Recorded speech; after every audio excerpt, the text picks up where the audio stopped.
La nuit grandiose, Laylatul Qadr.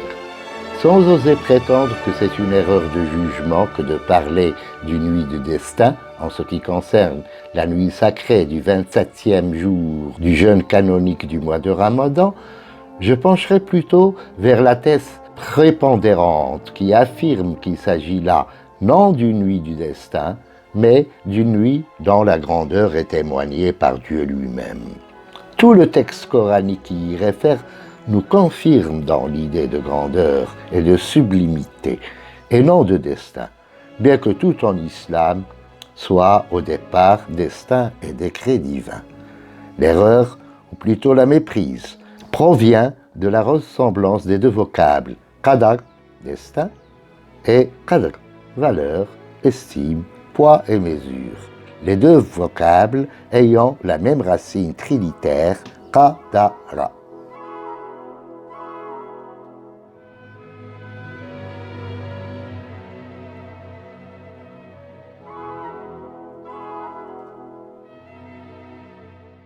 Qadar, chez les théologiens musulmans et lui, avec des nuances plus ou moins marquées, l'expression existentialisée dans le temps du décret divin, décret par lequel Allah a fixé le destin des hommes et les a dirigés dans la voie de son adoration en tant que Dieu unique.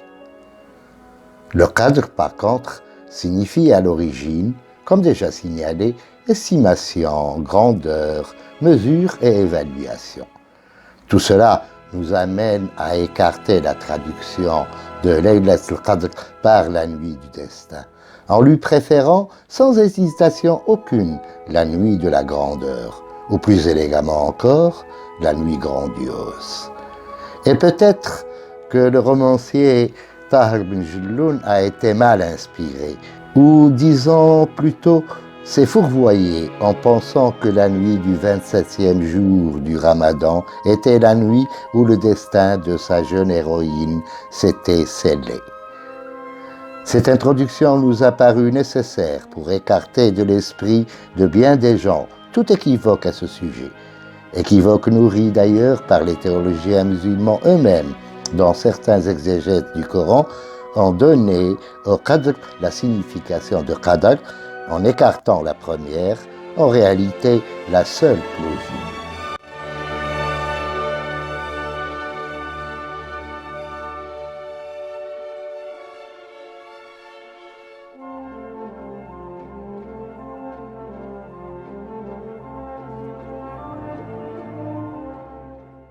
D'ailleurs, la majorité des exégètes du Coran se sont vite aperçus de cette méprise en signalant que le concept du mot qadr a été plus d'une fois précisé dans d'autres versets coraniques comme voulant signifier estimation et valeur, comme par exemple dans ce verset. Wa ma qaddarullaha haqqa qadrih. Ils n'ont pas mesuré Dieu à sa vraie mesure. Puis, dans cet autre verset où Dieu dit « Inna Allaha balighun amr ja'ala li kulli shay'in qadra » Dieu toujours réalise ses fins, Dieu pour toute chose établit une mesure. Que peut-on dégager comme enseignement de ce chapitre coranique, dont certains disent qu'il fut révélé pendant la période mécoise de Sidna Mohammed et d'autres pendant la période médinoise? D'abord, tout le texte constitue une proclamation solennelle de la grandeur et de la sublimité de notre nuit et de sa valeur suprême. Comme une aura de lumière se dessinait autour d'elle. Il suffit pour un arabophone de parcourir le court texte coranique qui s'y réfère pour s'en convaincre. Le cortège des anges et des archanges, mené par Gabriel lui-même, la révélation du Verbe divin à Sidna Mohammed au cours de cette nuit, l'exclamation faite au prophète sur l'importance de cette nuit, qualifiée par Dieu même de grandiose, sa valeur connue par Allah comme un sacre équivalent à plus d'1 millier de mois d'adoration, de paix, de miséricorde et du salut qui accompagne l'arrivée triomphante des anges dont les légions se répandent sur la terre des hommes pour bénir leur fraternité, leur solidarité et leur entente.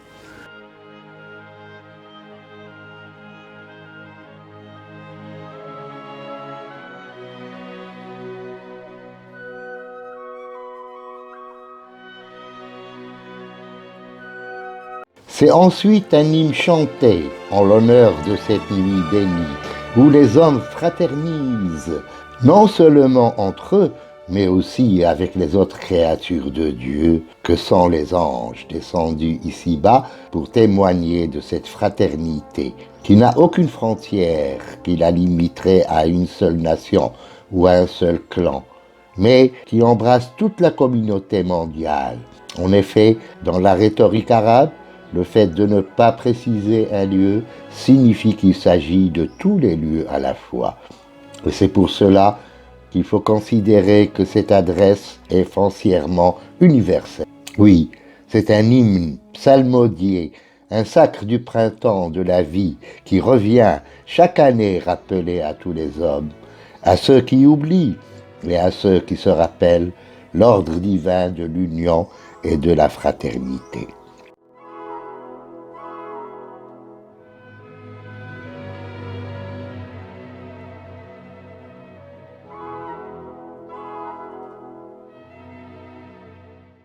C'est une véritable symphonie en ré majeur qui défie toute imitabilité ou toute comparaison avec les plus belles œuvres de l'esprit humain.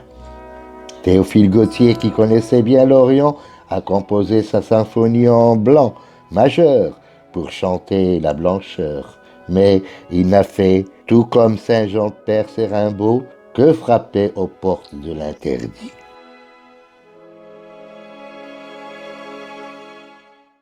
Comment dès lors traduire dans une autre langue que celle révélée dans le Coran ce style incomparable et merveilleux de musicalité, d'allitération chorale et orchestrale, de rythme cadencé à un niveau cosmique, tout cela contenu dans un texte de quelques lignes, dont le miracle réside dans son inimitabilité.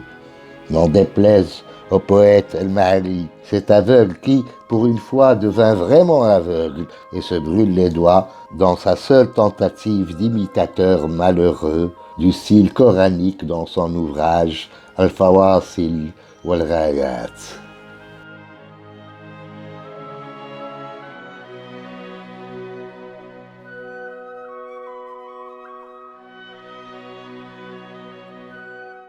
Je voudrais, après cet épanchement, attirer l'attention sur l'esprit de tolérance, d'indulgence et de mansuétude qui se dégage de ce sistre divin.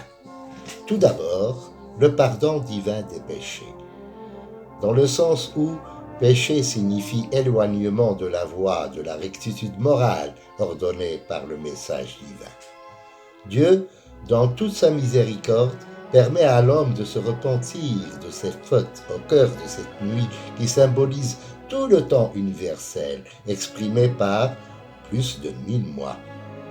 En rejoignant ses frères les hommes, dans un seul et commun élan vers Dieu, qui a prescrit à ses serviteurs de célébrer ce sacre avec l'ensemble des croyants, afin qu'ils réalisent tous leur fraternité au sein de la communauté universelle des hommes.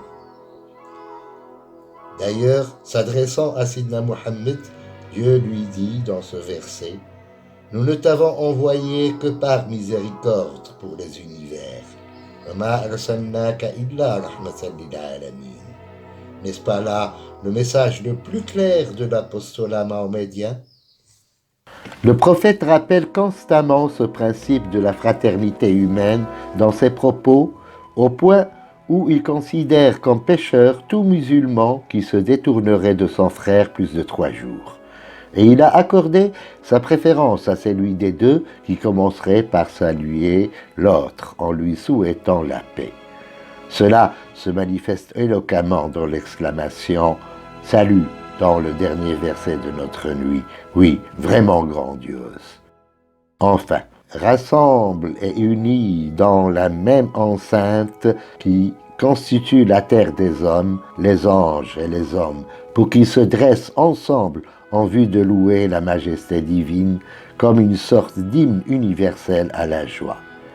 Et pour que tant les anges que Gabriel lui-même témoignent solennellement de cette fraternité dans l'adoration d'un seul Dieu, dans les attributs de charité, de tolérance, de miséricorde et de mansuétude sont infinis et à la mesure de sa propre essence.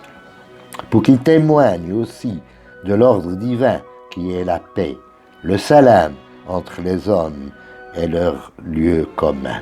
Je me souviens qu'étant encore enfant, notre grand-mère nous invitait et nous incitait au cours de cette nuit à monter jusqu'à la terrasse pour faire des vœux devant le ciel tout étoilé.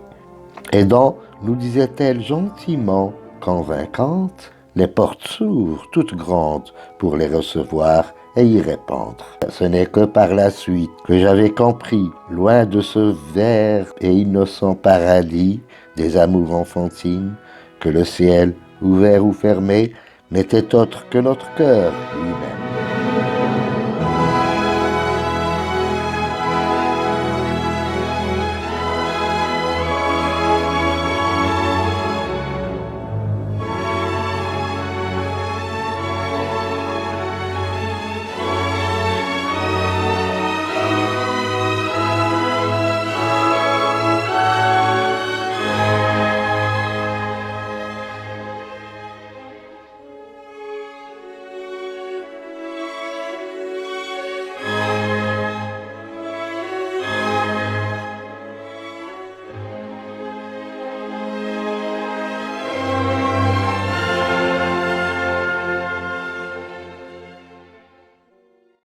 بسم الله الرحمن الرحيم إنا أنزلناه في ليلة القدر وما أدراك ما ليلة القدر ليلة القدر خير من 1000 شهر تنزل الملائكة والروح فيها بإذن ربهم من كل أمر سلام هي حتى مطلع الفجر.